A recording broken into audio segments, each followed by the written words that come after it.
میں سمجھتا ہوں یہ سب مفاہمتی کولیشن سیاست کا شاخسانہ ہے، اور مجھے بڑا افسوس ہوا اگر الطاف حسین صاحب یہ فرما رہے ہیں کہ آپ ایک ماہ کا راشن جو ہے وہ جمع کر لیں، تو یہ تو ایسی کال تو جنگ میں نہیں دی جاتی، تو کیا یہ کوئی جنگ ہونے والی ہے؟ یہ کس طرح کی قتل و غارت ہونے والی ہے؟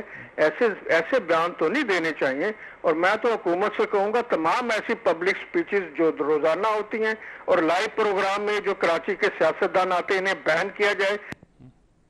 اچھا جی، بین وین کرنے سے مسئلہ حل نہیں ہوگا جی۔ انہوں نے کہا ہے کہ لوگ ایک مہینے کا راشن رکھ لیں، تو اس کا مطلب ہے کہ اعلان یہ ہو رہا ہے کہ حالات ٹھیک نہیں ہیں۔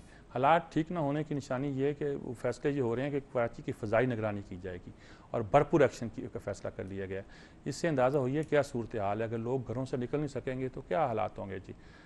آپ کرفیو بھی نافذ کر سکتے ہیں، آپ کچھ بھی کر سکتے ہیں۔ ایسے میں یہ کال لگتی تو اچھی نہیں ہے، لیکن اس سے یہ پتہ چلتا ہے کہ کراچی کی صورتحال ہے کیا۔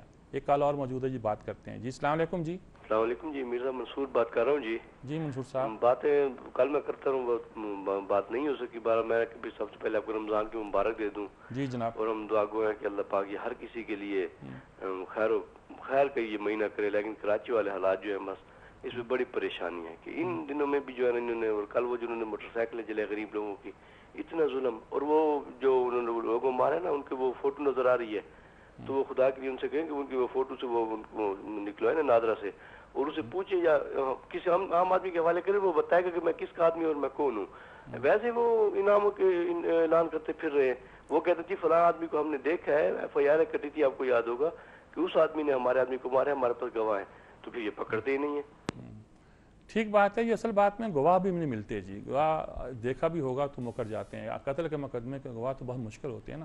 ٹارگٹ کلنگ میں جی اب آپ گواہ تلاش کرنے لگیں گے تو شاید گواہ آپ کو نہ مل سکیں۔ لوگ ڈرتے ہیں، ان کی زندگیاں خطرے میں۔ وہ کہتے ہیں جن لوگوں نے 50 لوگوں کو مارا وہ 51 آدمی بھی مار سکتے ہیں جی۔ وہ ایک قاتل نے کس سے کہا تھا، آپ مجھے بیان دیتے ہو کہ میں نے 36 قتل کیے ہیں تو 37واں بھی کر سکتا ہوں۔ تو اس طرح کی صورتحال ہے جی، کوئی کم صورتحال نہیں۔ ایک کال اور موجود ہے، بات کرتے ہیں جی۔ السلام علیکم جی۔ السلام علیکم۔ وعلیکم السلام۔ میں صرف یہ کہنا چاہوں گی کہ اگر یہ لوگ چاہیں تو 46 گھنٹے کیا 1 گھنٹے میں سارا فسادات ختم ہو سکتے ہیں۔ Thank you. جی جی جی، ٹھیک ہے۔ یہ بات بھی ایک لوگوں کا کانسیپٹ ہے کہ اگر حکومت چاہے تو مسئلے کا حل فوری طور پہ حل تلاش کر سکتی ہے، یعنی کہ جو بات 1 گھنٹے میں طے ہو سکتی ہے اس کے لیے 48 گھنٹوں کی بھی ضرورت نہیں ہے جی۔ یہ کوئی پولیٹیکل سٹیٹمنٹ نہیں ہے جی، یہ ایک فیکچول بات ہے کہ اگر حکومت کی مشینری تیز طور پر کام کرتی ہو پھر حالات قابو میں نہ آتے ہوں تو پھر ایک دوسری کہانی ہے۔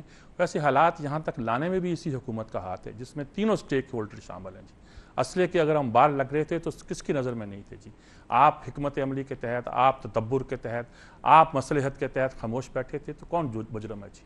کس کا جرم ہے جی؟ یہ بات تو اب چھپی ہوئی نہیں ہے جی۔ سٹیک ہولڈر تینوں کے تینوں حکومت میں ہیں، لڑائی ہوتی ہے، حالات خراب ہو جاتے ہیں، صلح ہوتی ہے، حالات ٹھیک ہو جاتے ہیں۔ یہ تو کوئی انسانی جانیں جو ہیں وہ مذاق تو نہیں بن گئی کہ آپ قتل کرتے پھریں، عام ٹارگٹ کلک ہوتی رہے اور آپ بیٹھے مذاکرات کر رہے ہیں اور مذاکرات کے بعد اس کو ٹھیک کرتے ہیں اور خوش ہو جاتے ہیں جی۔ بہر اسی کے ساتھ اجازت چاہتے ہیں جی، اللہ حافظ۔